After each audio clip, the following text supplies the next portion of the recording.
dårlige fornemmelser, Frans. Hold nu kæft. Arne ved godt, hvad han laver. Hvad sker der her? Det var mørkt derinde, for jeg kunne ikke se en skid for fanden. Og så gled jeg i noget bræk. Vi har fået en chance mere, og den fucker vi bare ikke op. Alfred er pissehammerende sur.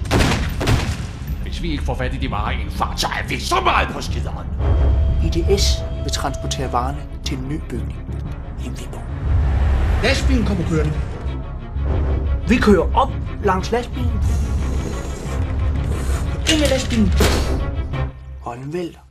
Du kan sgu da ikke vælte en lastbil med den blå varevogn.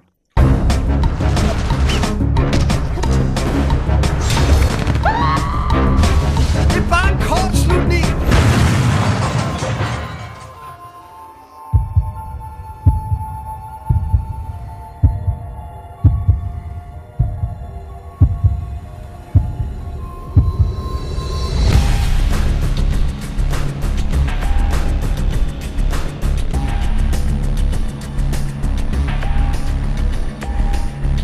Har du egentlig tænkt på, hvor meget vi har at takke